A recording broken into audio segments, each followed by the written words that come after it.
Hey everybody, and welcome to the Imagineers Disney podcast. I am your host, Matt, and I am joined once again by Susie. Hi, Matt. Glad to be here. Good. Glad to have you here, as always. As always. Well, sometimes I'm not. I feel like I've slacked off and have been at Disney and such. See, that's not slacking off. That's just, living your life. Living my life. To the fullest. Living my life to the fullest by escaping to Magic Kingdom for a weekend. I that feels about right. That feels like me. There is nothing wrong with that. So. But we've got a lot to talk about tonight. I'm glad I'm in for this one. We do have a lot to talk about tonight, so we'll get to our main subject here shortly, but there's just too much going on this week that we just, couldn't pass up talking about it. So do we want to go in order of yes, when these things were? Yes, the way the order in which they occurred. Yes. So let's do it. Mary Poppins Returns trailer dropped. I am so stupid excited. The level of excitement is an absolute stupid level. How excited I am. I was excited for it. I was excited for it. And then so we had that little teaser trailer. I'm like, oh, cool. Didn't give away really anything. No. And then the second trailer starts, and it's kind of exactly like the first one a little bit. Mm-hmm. And then it starts getting into, I'm like, okay. And the last 20 seconds are just the last minute. Bam, shots of when they started all these other characters and actors that we didn't know were in it. When they started going into the animated sequences, I got so emotional. I got so emotional because the animated sequences look like the 2D drawing animation style and 3D, the original. Well, yeah, but it's not obviously it's CGI, but it doesn't look like CGI. It looks like a dude had been kind of at his desk sketching stuff out. So it really looks like there's a mix from that vibe. It looks like there's a mix because it looks but when I saw that 2D, I was like, I'm on board. Yeah. So the underwater sequence, clearly all 3D. Yeah. In that, but then did you get the little glimpse of the penguin? Yeah. The 2D penguin from the original. I'm so excited. So I'm really excited about it. And then you were right. Dick Van Dyke. They kept. Who doesn't need any makeup? I don't know if you're right. I don't know if they kept that under wraps. I didn't know he was in it.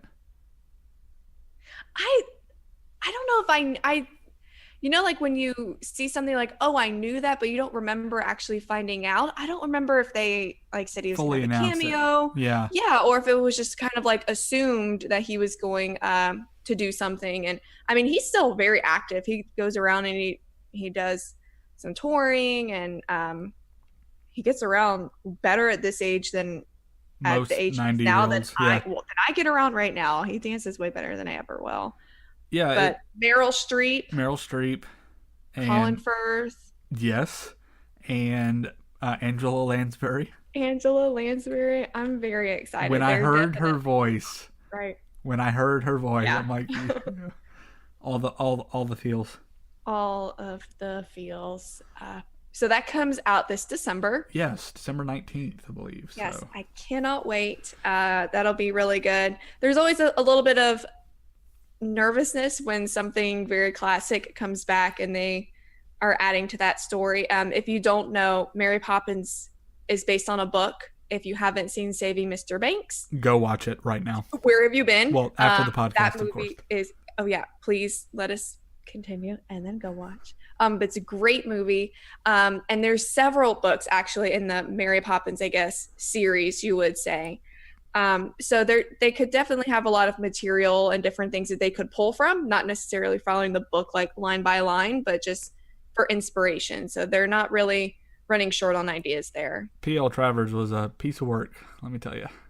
Yeah, she's a spitfire. Yeah, the Saving Mr. Banks was very eye-opening experience. I've always loved that movie. I've always got that movie. I understood what the point of it was, but seeing it from her eyes and how she what she thought when writing it really brings it together. Well, let's transition into yet 24 hours later, another trailer. And Yes. for all of you Marvel fans, you've been waiting for this one for a long time. Captain Marvel. Captain Marvel. Now, I'll be honest, I'm not as familiar with all of the Captain Marvel Captain Marvel-ness. Too much of her storyline, and I know a little bit. So I'm going into this movie, which comes out next year, pretty wide open, Pretty not fresh, really sure. too. Yeah. Yep, I think it's going to be good.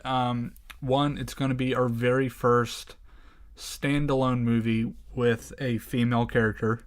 Heck a yeah. female hero. I think it is going to be awesome. Throwing shade at Marvel for not having given us a Black Widow movie within the last 10 years. Yeah, and I always thought Black Widow was going to be the first one, but I guess not. But Captain Marvel, and like I said, the trailer released, and we are getting, glimpses into the story, not giving away too much or anything, which is always nice, but the kind of the backstory of Carol Danvers, aka Captain Marvel. And we have some old friends. Yes, so this movie is going to take place in the 90s. So we're going to go back in time a little bit, and we are going to see Agent Coulson. Yay!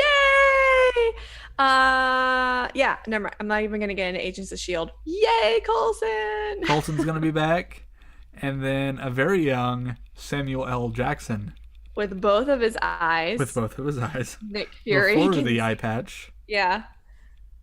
Yeah, they make him they both look like... They look great. Really good. Makeup department knocks that one out of the park, I can tell you already. I love how she crashes into a Blockbuster. That's kind of nostalgic. I know, when it opened up. I'm thinking, how many kids who have grown up with, or when, with Marvel, who are younger, obviously, actual kids right now, don't even remember what Blockbuster is. They're like, oh, that's the thing my mom talked about, dude, or whatever kids say. Now we have Redbox and all that fun stuff. And the Netflix, and because there's some other news. This hurts me a little bit. So it has been long rumored. There were whispers of rumblings of this happening soon, and to the point to where I actually even heard in another podcast, very reliable source, that the blog post, the announcement had been written. It is ready to go. They just have to post it. They were right. Yep. IllumiNations, Reflections of Earth, will be ending in summer of 2019. So this has run for almost 20 years. 1999, and Millennium Celebration, and that very special time at Epcot, and this new show, and it had a really good run. Yeah, it did.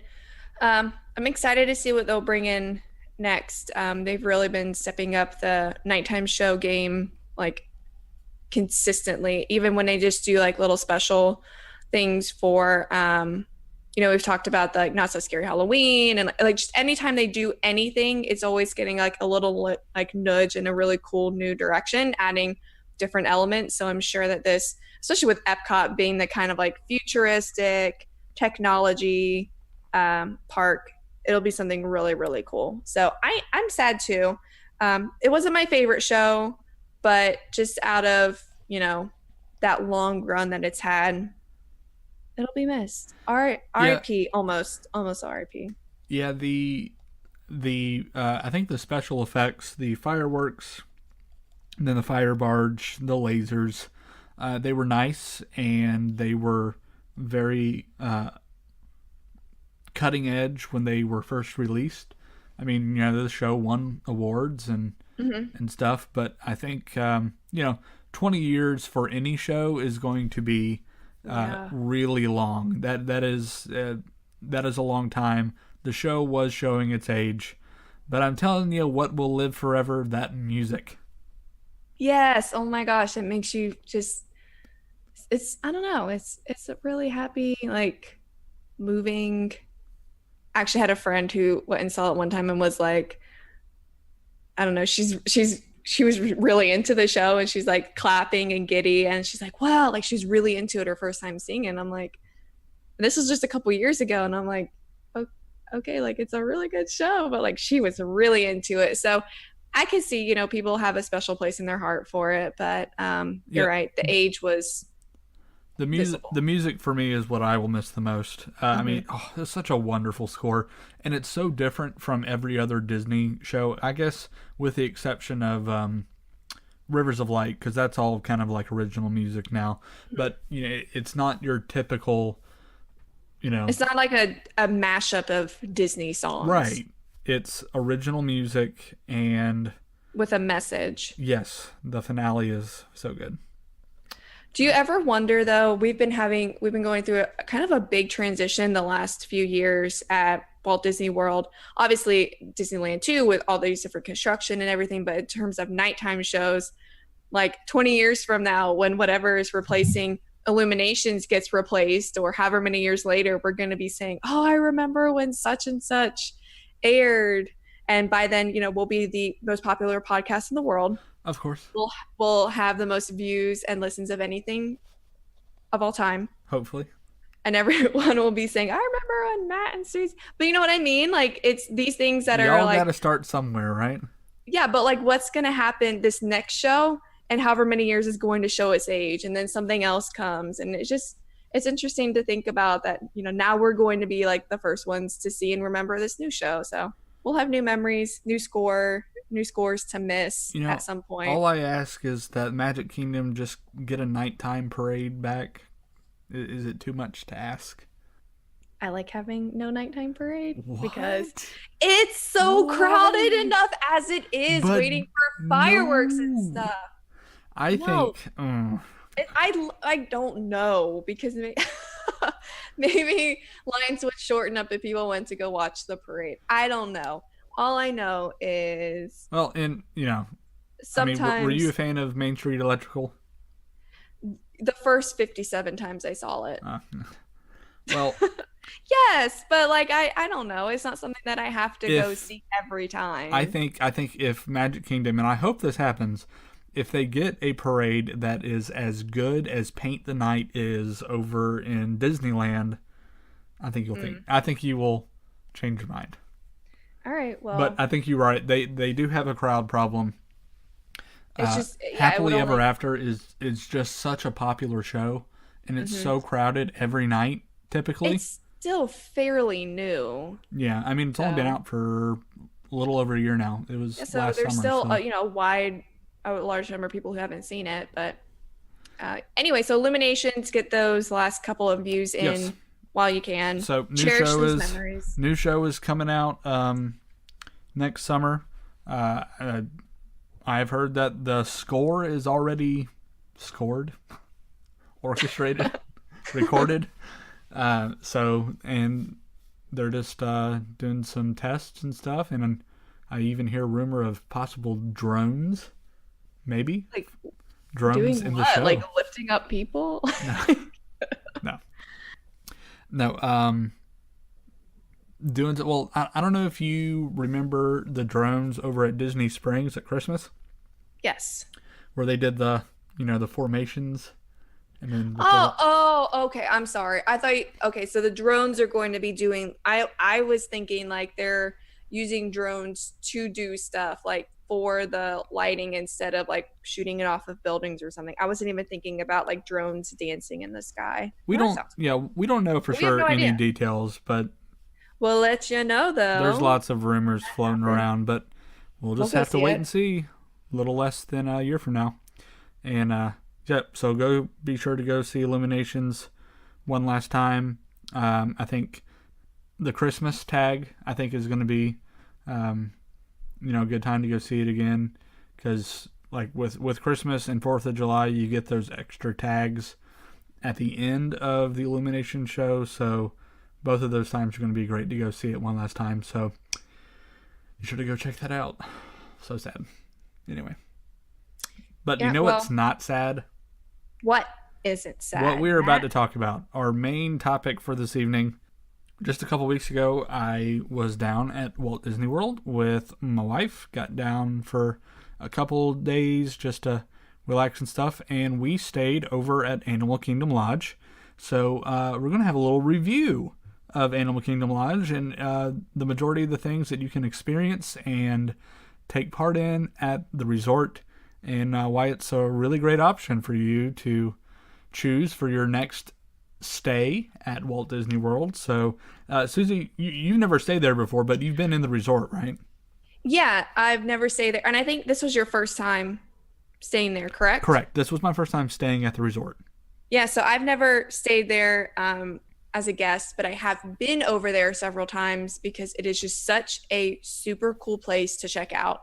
First of all, it's massive, buildings all over, and then obviously it's Animal Kingdom Lodge. So when we go, we like to go look around. The buildings are awesome inside, but especially go see what animals we can spot. We've gone at night, and that's really cool to look through like the little the night vision goggles. So that is a really fun night vision, not viewfinder. What am I? It's not 1987. The night vision goggles. The night vision is really cool. And you get to see the animals. Yeah, and they're like, where else are you gonna do that? Unless your local zoo has like special nighttime events. So if you want to go check out a really cool lodge, obviously stay there. We'll hear some great things, but it's just a really cool place to look around and get an experience that you won't get literally like anywhere else, not just on property, unless you actually go to on a safari, which would be cool. Yeah, this I loved this resort. I think that there are pros and cons, and the list of cons are very, very small. And I think that the biggest con and what people really have a hang up on is where it's located. It is kind of far out there, out in the middle of nowhere. I mean, it's close to Animal Kingdom, obviously, but which is still like out on the outer edges of things. It's the edge of the Pride Lands. Lion King is Animal Kingdom. No, but so when you are doing transportation to any other park, you're a little bit further out than all the other resorts. So the bus times are a little bit longer. But that really, I really think that's the only negative thing I can say about staying at the lodge.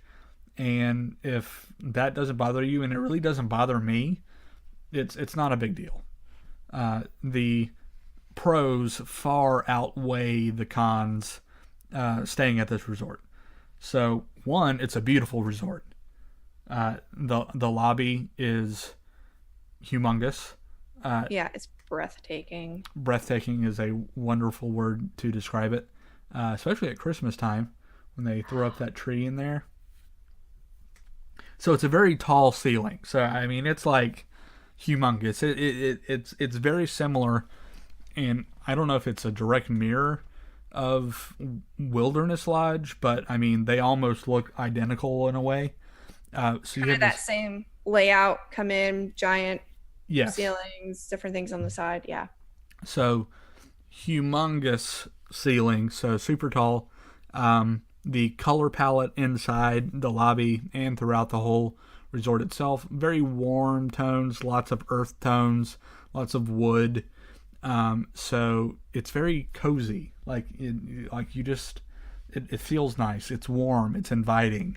And you get that the second you step into the resort lobby. We actually, I got to do a bucket list item for myself. We stayed in a Savanna View room. The resort really is kind of spread out, and I think it all has to do with the layout of the resort in its location with the Savanna views. So, a lot of other resorts can be a little bit more compact because sometimes the views there don't matter as much.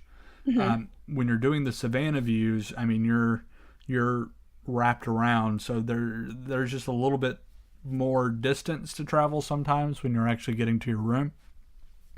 But we did stay in a Savanna View room, and it was late at night when we got in, so we didn't see anything until the next morning. But, pull back the curtain, you walk out, and there's a giraffe outside your room. I mean, it's so pretty cool. It's so pretty jealous. cool.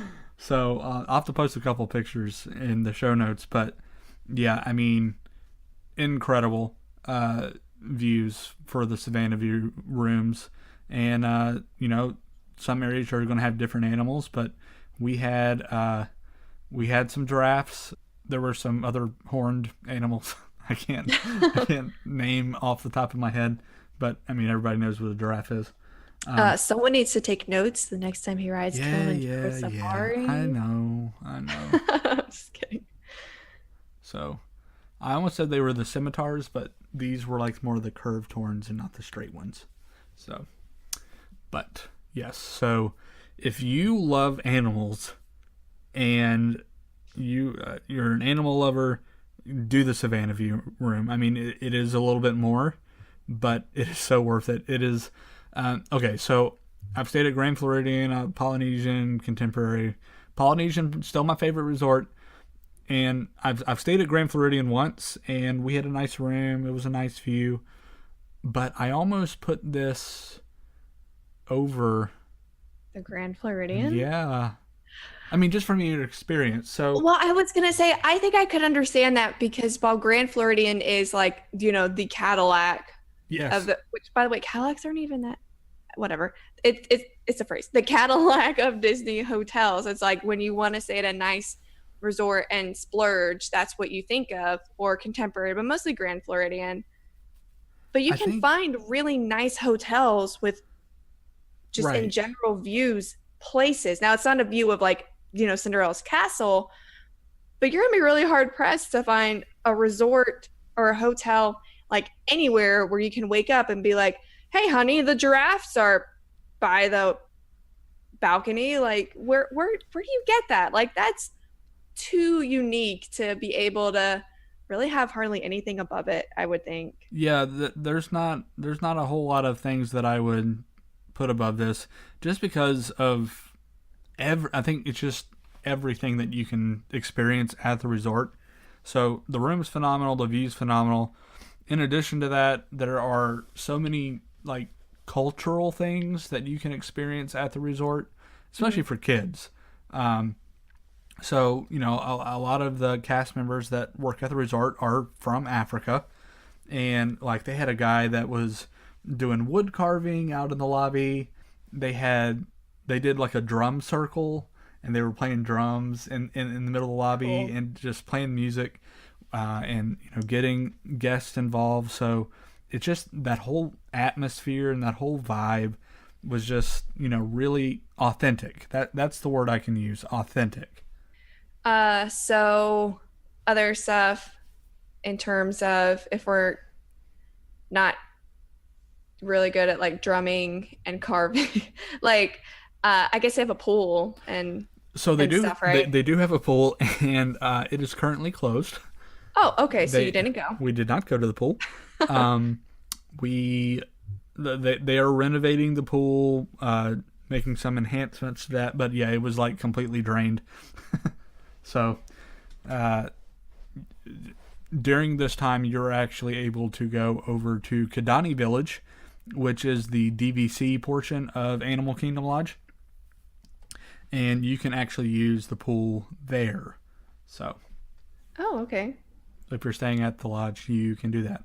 So do not be disappointed.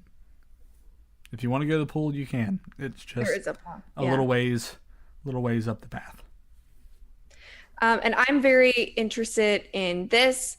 I don't know if you guys know, if I've mentioned it, I have a birthday coming up in about a month.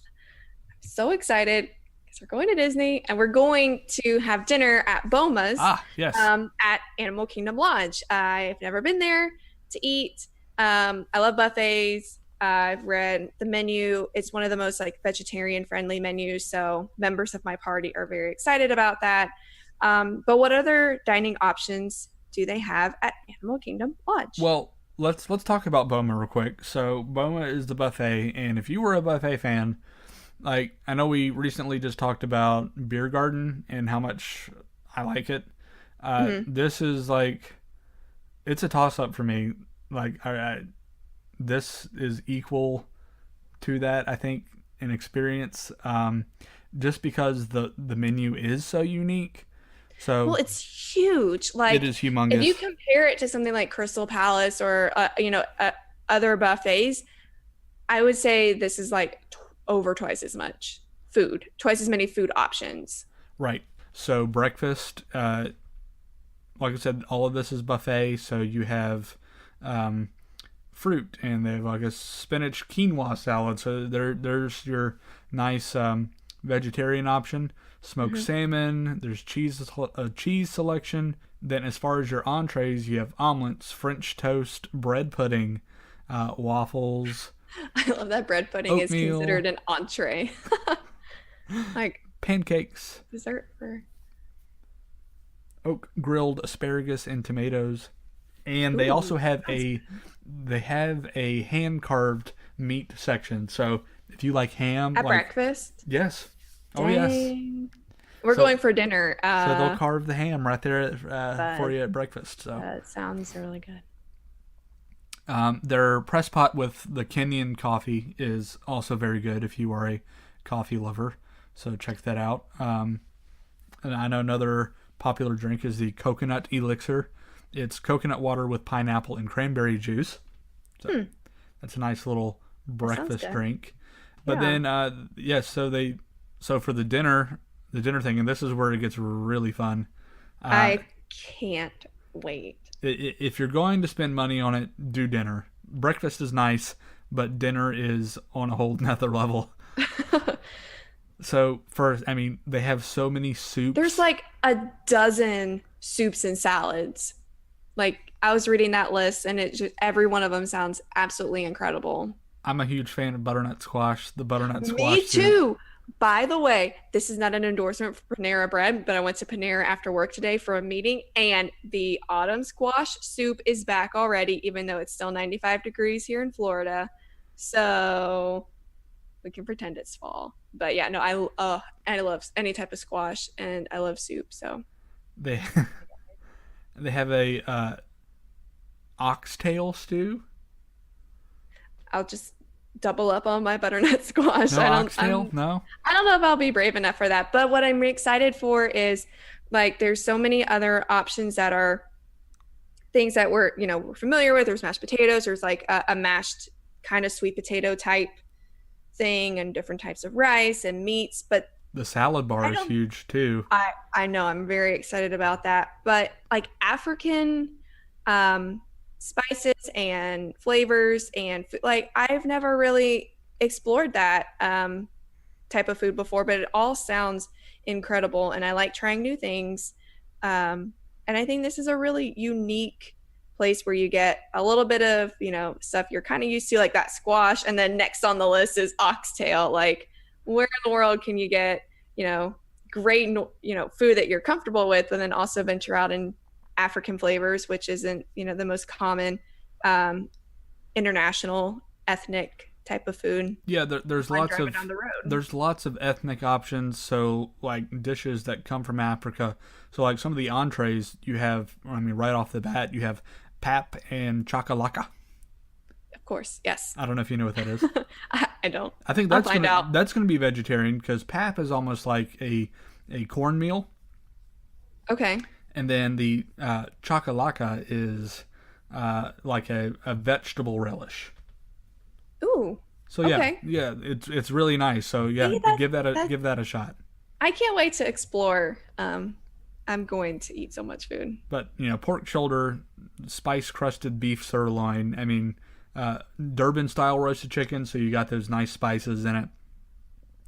Then sides are plantain crisps, peanut rice, coconut rice, And then mashed potatoes, spiced sweet potatoes.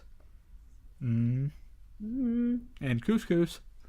Couscous. Do you like couscous? I do. So. Yeah, they've got some nice couscous in Morocco at Tangerine Cafe. Were you not listening on the podcast, Matt? Yes. My favorite quick service. Anyway, sorry. Back to Animal Kingdom Lodge. So that I know there's a lot of dining options actually here that. But wait. Oh, what? Oh, dessert. How can you skip dessert? I mean, okay, so key lime cheesecake, guava panna cotta, brownies, cookies, Kenyan coffee tarts, bread pudding. But what people go for are the zebra domes. The what? Zebra domes. Is that like Disney's version of a little Debbie zebra cake? Sort of, but better. So Cool. I'm just gonna let you try those when I will. I'll just go for that first. I'm just going to. It's my birthday. Dang I'm going it! to keep you in suspense and let you try a zebra dome. So get them at Boma. I mean, you can get them in the quick service location, but they're like refrigerated, and if you like warm them up a little bit, it's okay, but not as fresh as the ones that they have in Boma for sure. So, speaking of the quick service, so they do have the quick service at the resort. If you go out the door at Boma and keep on walking around, you will run into the Mara.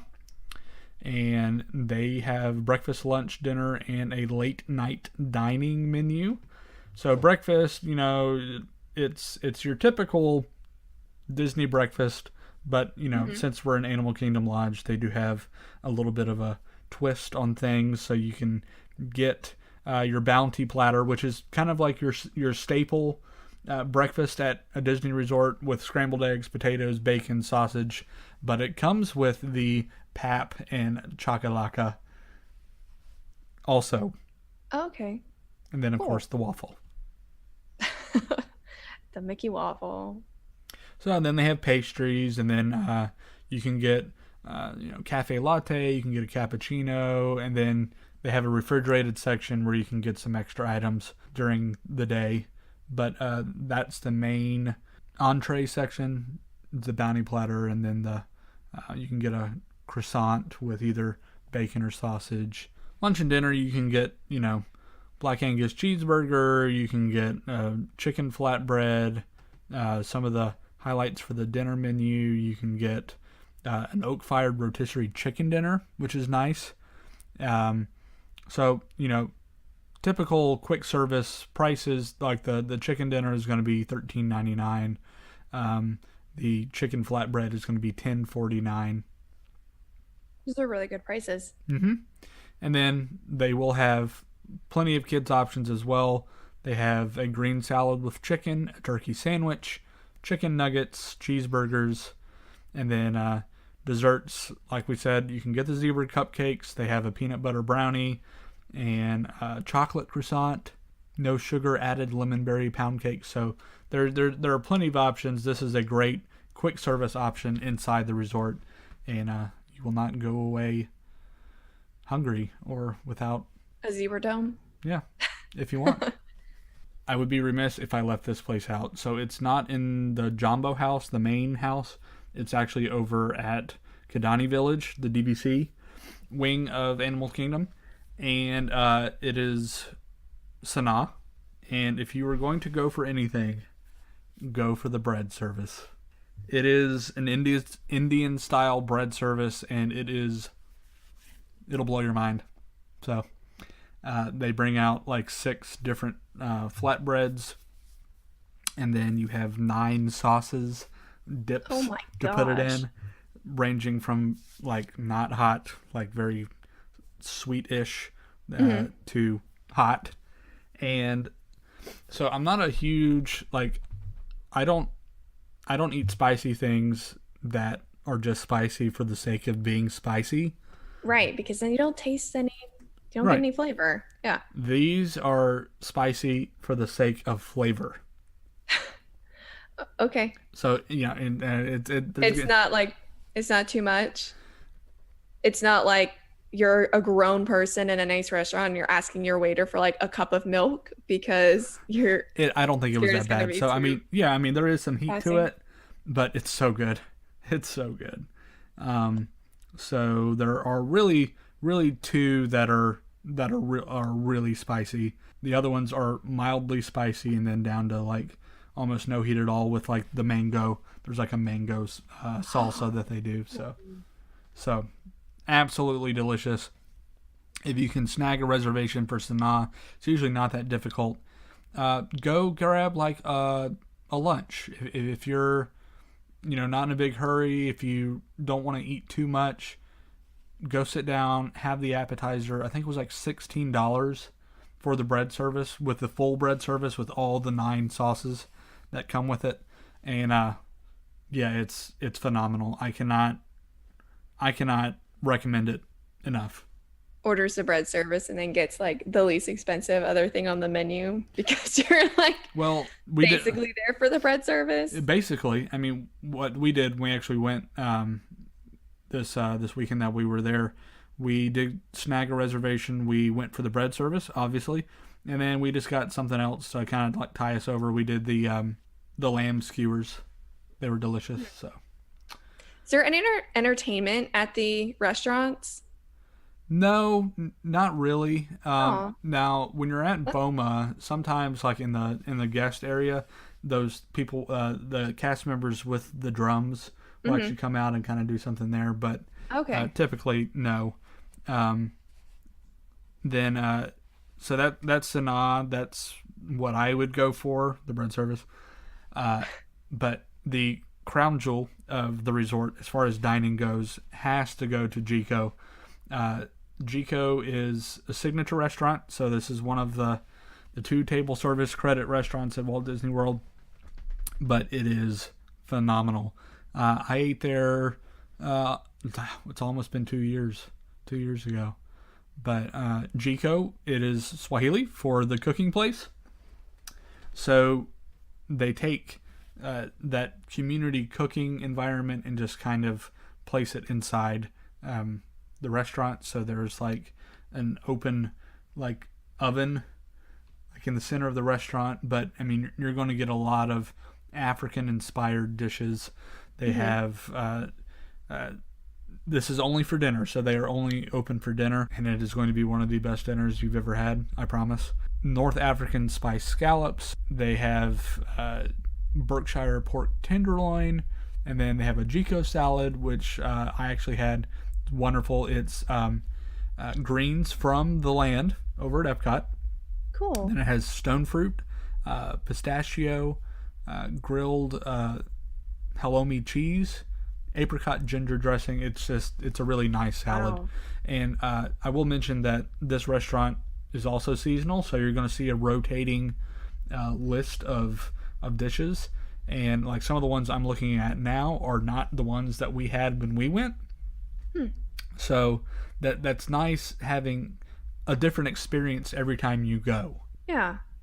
They have a wonderful cheese selection. The bread service is very nice. They have a great charcuterie and cheese board.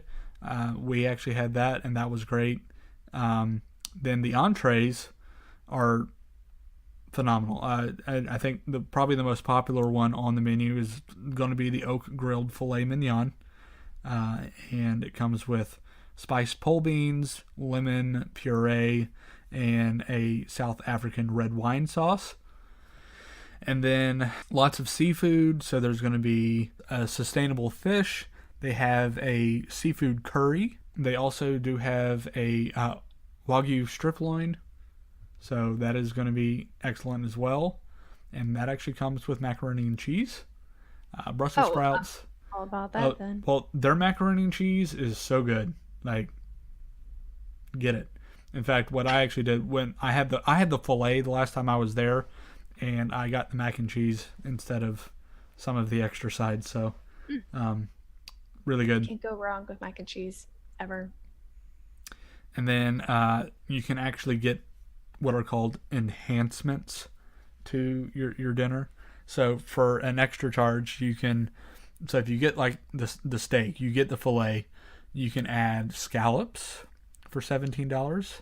You can add coconut curry shrimp for $16. You can get what is called Zulu-style samp and beans. So it's cracked hominy, speckled beans, fragrant masala, and braised oxtail. Okay. You had me at anything called fragrant. Fragrant masala. No. I don't know if I want to eat something with the word fragrant in its name. It just sounds like it's going to be a long night afterward. It doesn't sound like, okay, I'm going to stop. But it doesn't end there. You have to have dessert. Oh, so okay. Yes. Currently, there are 5 desserts on the menu. So they have a spiced peanut butter mousse. Wow. Yeah. They have a mixed berry cream, mango ribbon, mango clove gel, and peanut crumble. Mm-hmm. Then they have a dessert called Kilimanjaro, and yes, this is actually a dessert that we had, and it is so good. It is Tanzanian chocolate mousse. Has pistachio. It's like a pistachio kind of crumble-ish to it, and then it says pink peppercorn meringue, cacao nib crunch. Wow, a dessert is good when the list of things in it just goes on and on and on, and like, yes, the answer is just yes. Like, you want this on it? Of course I do. You want cacao nibs? Yes, all the chocolate things. I also do love, though, that we are reviewing Animal Kingdom Lodge, and it took us about 3 minutes before we were just like, tell me about the food, because hey, we hit all the important stuff. We're really good at that. I know we did, and it always has to come back to food. It's an important part of any resort experience. And I think with this resort in particular, it has an excellent quick service, but Boma and Jico, which are literally side by side, right next to each other. So if you're walking down the hallway, as soon as you get off the elevator, Boma is on your left, Jico is on your right, and they're two of the top. I'll peek in there. Yeah, they're two of the top restaurants at Walt Disney World, and they're right there at that resort. So, and we talked about it at the beginning. It's a resort kind of off in its own like zip code, and so many cool experiences, so many great dining options that people don't even like really know exists, because it's not one of those like flagship resorts or main parts of the property that you're going to, like Disney Springs or a park. Yeah, like I said, the overall experience was phenomenal, and I would love to stay there again. And so got our seal of approval for sure. Stamp approved. Well, if this has piqued your interest, I would love to talk to you more about it. So if you have any questions, please email me. My email, once again, is matt@imagineerspodcast.com. Just email me with any questions that you have or any comments. If you are looking to book a vacation at Walt Disney World, now is a perfect time to do so. We are coming up towards the end of the year, and we know that prices are potentially going to be changing here soon for tickets. So get locked into your rates. Email me today, and I'll be happy to get a quote for you and your family. It is never too early to start thinking about your vacation, and all you need is a $200 deposit. So nothing else is due if you're booking a vacation package with room and tickets, or room and tickets in a dining plan. So you can go to Boma, you can go to Jico, and if once again, we are also on social media. You can find us on Facebook, you can find us on Twitter. Send us your questions there, get involved with the conversation. And if you have enjoyed listening to the podcast, we would appreciate it if you subscribed and gave us a rating on Apple iTunes, Google Play, or Stitcher, where you can find us for all of your podcast downloading needs. But we have had a wonderful time discussing Animal Kingdom Lodge with you this week, and all the breaking news that has come out with IllumiNations, and then, of course, the future movie trailers for all of the Disney properties. But it's just going to be an exciting year, end of the year, and a year coming up in 2019 at the resorts and parks, and it's going to be great. So Thank you for joining us, and until next time, remember, if you can dream it, you can do it.